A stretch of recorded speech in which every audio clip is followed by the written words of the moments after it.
Hi hello guys అందరికీ నమస్కారం. Welcome back to our channel Telugu career Alex. ముందుగా Indian army Agniveer phase 1 complete చేసి phase 2కి షార్ట్ లిస్ట్ అయిన అభ్యర్థులందరికీ కంగ్రాచులేషన్స్. మీ అందరికీ ఉపయోగపడే విధంగా ఈ వీడియోలో కొన్ని ఇంపార్టెంట్ పాయింట్స్ డిస్కషన్ చేసుకుందాం.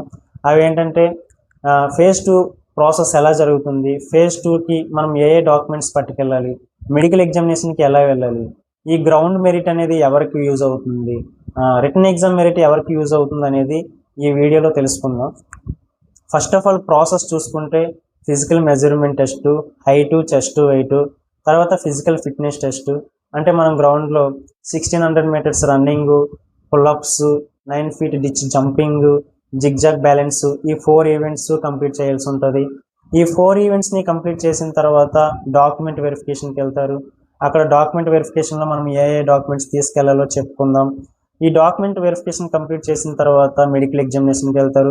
మెడికల్ ఎగ్జామినేషన్కి ఎలా వెళ్ళాలనేది కూడా చెప్పుకుందాం. మెరిట్ ఎవరికి యూజ్ అవుతుంది, ఈ రిటర్న్ ఎగ్జామినేషన్ ఎవరికి యూజ్ అవుతుంది అని చూసుకుంటే గ్రౌండ్ మెరిట్ అనేది జనరల్ డ్యూటీకి అప్లై చేసిన వాళ్ళకి గ్రౌండ్ మెరిట్ యూజ్ అవుతుంది. అంటే 1600 మీటర్స్ని మనం 5 minutes 30 secondsలో కంప్లీట్ చేస్తే 60 మార్క్స్, 10 పుల్అప్స్ లాగితే 40 మార్క్స్ వస్తాయి కదా. ఈ గ్రౌండ్ మెరిట్ అనేది జీడీ క్యాండిడేట్స్కే ఎలిజిబుల్ అండి. ఇంకా ఈ టెక్నికల్, క్లర్క్, స్టోర్ కీపర్ ఉంటారు కదా, వీళ్ళు క్వాలిఫై అయితే సరిపోతుంది. ఈ 4 ఈవెంట్స్ క్వాలిఫై అయితే సరిపోతుంది.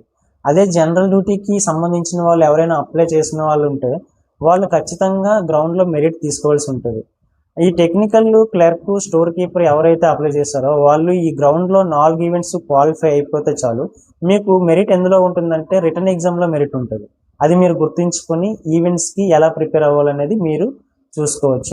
ఇప్పుడు డాక్యుమెంట్ వెరిఫికేషన్స్లో ఏ డాక్యుమెంట్స్ తీసుకెళ్ళాలో చూసుకుంటే photos, educational qualification certificates, caste, domicile certificate, character certificate, police character certificate, school character certificate, unmarried certificate, affidavit అంటే 10 rupees stamp paper plus notary ఒకటి ఉంటుంది, ఆ సర్టిఫికేటు, రిలేషన్షిప్ ఎవరైనా క్యాండిడేట్స్ ఉంటే రిలేషన్షిప్ సర్టిఫికేట్స్, ఎన్సీసీ క్యాండిడేట్స్ ఉంటే NCC certificates, sports mans ఉంటే sports certificates, Aadhaar card, PAN card తీసుకెళ్లాల్సి ఉంటాయి. ఈ సర్టిఫికేట్స్ అన్ని మీరు అక్కడ సబ్మిట్ చేయాల్సి ఉంటుంది. మనకి పీడిఎఫ్లో కొన్ని అప్లికేషన్స్ కూడా ఇచ్చాడు, మీరు చూసుకోవచ్చు. నేను డిస్క్రిప్షన్లో లింక్ ఇస్తాను. ఆ డిస్క్రిప్షన్లో 28th పేజ్, 29th పేజ్ మనకి స్టాంప్ పేపర్, నోటరీ కోసం ఇచ్చారు. అవి మనం ప్రింట్అవుట్ తీసుకొని మనం కోర్టు దగ్గరికి వెళ్తే వాళ్ళు 10 రూపీస్ స్టాంప్ పేపర్ విత్ నోటరీతో మనకి తయారు చేసి ఇస్తారు. అలాగే 30th పేజీలో పీడిఎఫ్లో 30th అంటే 30వ పేజ్లో అన్మ్యారీడ్ సర్టిఫికేట్ కూడా ఉంటుంది. ఆ అన్మ్యారీడ్ సర్టిఫికేట్ను కూడా మనము ప్రింట్అవుట్ తీసుకొని నింపేసి సర్పంచ్ దగ్గరికి వెళ్తే, మన విలేజ్ అయితే విలేజ్ సర్పంచ్ దగ్గరికి వెళ్తే అతను సైన్ చేసి స్టాంప్ వేసి ఇస్తారు. ఇంకా 3 క్యారెక్టర్ సర్టిఫికేట్స్ కూడా అడిగారు. Police character certificate, school character certificate, character certificate.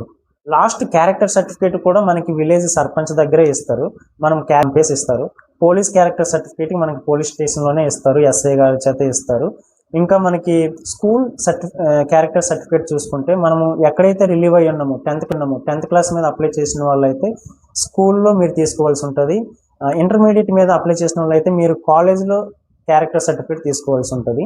ఈ విధంగా క్యారెక్టర్ సర్టిఫికేట్స్ కూడా తీసుకుని డొమిసైల్ సర్టిఫికేటు, క్యాస్ట్ సర్టిఫికేటు ఈ 2 కూడా మనకి ఎంఆర్ ఆఫీస్లోనే ఇస్తారు. రిలీజియన్ సర్టిఫికేట్ కూడా అడిగాడు. ఇది ఎవరికంటే క్యాస్ట్ సర్టిఫికేట్ రిలీజియన్ మెన్షన్ చేసి ఉంటుంది, హిందూ అయితే హిందూ, క్రిస్టియన్ అయితే క్రిస్టియన్ అని. అలా ఎవరికైనా మెన్షన్ చేసి లేకపోతే వాళ్ళు రిలీజియన్ సర్టిఫికేట్ కూడా సపరేట్గా తీసుకెళ్లాల్సి ఉంటుంది. అది కూడా మనకి ఎంఆర్ ఆఫీస్లోనే ఇస్తారు. ఎడ్యుకేషనల్ సర్టిఫికేట్స్ చూసుకుంటే 10th మీద అప్లై చేసేవాళ్ళు 10th మీద 10th సర్టిఫికేట్స్, ఇంటర్ మీద అప్లై చేసేవాళ్ళు ఇంటర్ సర్టిఫికేట్స్ తీసుకెళ్తారు కదా. అలాగే 8th క్లాస్ మీద అప్లై చేసేవాళ్ళు 8th క్లాస్ మార్క్స్ మెమోతో పాటు టీసీ కూడా తీసుకెళ్లాల్సి ఉంటుంది. అది మీ డేట్ ఆఫ్ బర్త్ ప్రూఫ్ కోసం తీసుకెళ్లాల్సి ఉంటుంది.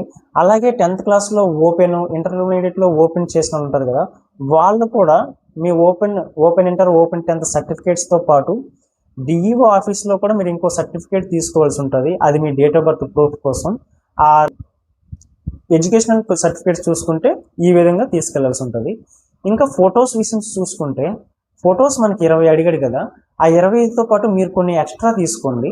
ఎందుకంటే ఈ character certificate, police character certificate, school character certificate, notary, ఇంకా డొమిసైల్ సర్టిఫికేటు, రెసిడెన్షియల్ సర్టిఫికేట్ ఇవన్నిటి మీద మీరు ఫోటోలు అంటించాల్సి ఉంటుంది కాబట్టి ఈ కొన్ని ఎక్కువ ఫోటోలని తీసుకోవడం మీకు మంచిది. ఆ ఫొటోస్ కూడా ఎలా తీసుకోవాలనుకుంటే ఆర్మీ కటింగ్ చేసుకోవాలి, క్లీన్ సేవింగ్ ఉండాలి, బ్యాక్గ్రౌండ్ వైట్ ఉండాలి.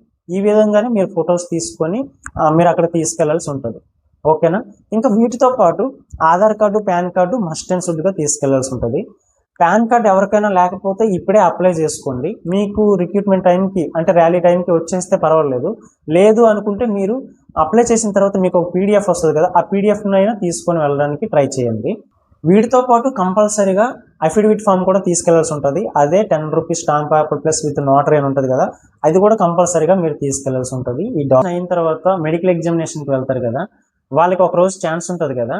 ఆ ఒక రోజులో మీరు ఏం చేయాలంటే నీట్గా టీత్ని అంటే పళ్ళని మంచిగా క్లీన్ చేయించుకోవాలి. అలాగే చెవులు కూడా మంచి క్లీన్గా చేయించుకోవాలి. హెయిర్ మొత్తం క్లీన్ చేసుకొని వెళ్ళాల్సి ఉంటుంది మీరు మెడికల్ ఎగ్జామినేషన్కి. ఈ ఫేజ్ 2లో టోటల్గా కంప్లీట్ చేసిన వాళ్ళని మెరిట్ ఆధారంగా సెలెక్ట్ చేస్తారు. జీడీకి సంబంధించిన వాళ్ళకైతే గ్రౌండ్ మెరిట్ ఆధారంగా సెలెక్ట్ చేస్తారు. టెక్నికల్, క్లర్క్, స్టోర్ కీపర్ వాళ్ళకైతే రిటర్న్ ఎగ్జామ్ మెరిట్ ఆధారంగా సెలెక్ట్ చేస్తారు. ఈ విధంగా second process and final process కూడా జరుగుతుంది. నేను ఇప్పుడు చెప్పిన సెకండ్ ఫేజ్ ప్రాసెస్ గురించి, డాక్యుమెంట్స్ గురించి మీకు యూస్ఫుల్ అయ్యాయి అనుకుంటే కామెంట్స్ చేయండి. అలాగే లైక్ చేసి సబ్స్క్రైబ్ చేసుకోండి.